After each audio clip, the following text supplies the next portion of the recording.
தேவனே, இன்று என்னை உருமாற்றும். ஆகஸ்ட் மாதம் 17ஆம் தேதி. தேவனின் காரியதரிசி. சங்கீதம் 32:6. இதற்காக சகாயம் கிடைக்கும் காலத்தில் பக்தியுள்ளவன் எவனும் உம்மை நோக்கி விண்ணப்பம் செய்வான். அப்பொழுது மிகுந்த ஜலப்பிரவாகம் வந்தாலும் அது அவனை அணுகாது. வாசிக்க வேண்டிய பகுதி சங்கீதம் 32. தேவ மனிதன் தேவனுடைய தூதன். அவன் பூமியிலே தேவனுக்கு பிரதிநிதியாக இருக்கிறான். அவன் மேலிருந்து அனுப்பப்பட்டவன். அவனுடைய குடிமதிப்பு பரலோகத்தில் இருக்கிறது. அவனது பூர்வீகமும் சொத்தும் பரலோகத்தில் இருக்கிறது. அவன் இங்கு தன் ராஜாவுக்காக உழைக்க வந்திருக்கிறான். ஒரு தூதுவனுடைய ஒரே நோக்கமான தன்னை அனுப்பினவருடைய நோக்கத்தை நிறைவேற்றுவதற்காகவே அவன் வாழ்கிறான்.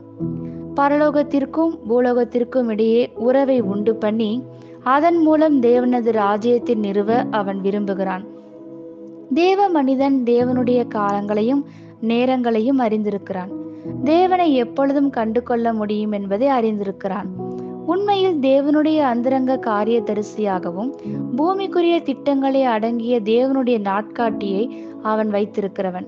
உட்கார்ந்து நடப்பதை பார்த்து கொண்டே பிதற்றிக் கொண்டிராமல் உலகத்தை குறித்த தேவனுடைய திட்டங்களுக்காக ஜெபிக்கிறவனாக இருப்பான். அவனுக்கு மறைத்து தேவன் எதையும் செய்யவே மாட்டார். அவரது வாசற்படியில் நித்தம் விழித்திருந்து அவரது கதவு நிலையருகே காத்திருந்து எப்பொழுதும் அவரோடு நெருக்கமானவனாக அவன் காணப்படாவிட்டால் அவனை எப்படி அவர் நம்புவார்? அவன் தேவனை ஒருபோதும் இழக்காதவனாகவும் தேவனுக்கு துக்கத்தை கொண்டு வருகிற தவறான காரியங்களினால் தவறான வழியில் தேவனை சந்திக்காதவனாகவும் இருப்பான். தேவன் அவன் வருகைக்காக காத்திருந்து அவனது ஜெபத்தின் வார்த்தையிலே பிரியப்படுகிறார். ஜெப வாழ்க்கையே இப்படி அவனை மாற்றுகிறது. தொடர் ஜெபத்தின் விளைவு. மிகுந்த ஜலப்பிரவாகம் வந்தாலும் அது அவனை அணுகாது. யாரை நெருங்குகிறோம் என்று ஜலப்பிரவாகத்திற்கு தெரியும். இவன் தேவனது அடையாளத்தை தாங்கி இருக்கிறவன். ஜெபிக்கிற மனிதனை நெருங்க பிசாசு நடுங்குவான். வந்தால் அவன் எரிக்கப்படுவான். ஆமேன். இந்த வார்த்தைகளினால் நீங்கள் ஆசீர்வதிக்கப்பட்டீர்கள் என்று நாங்கள் நம்புகிறோம்.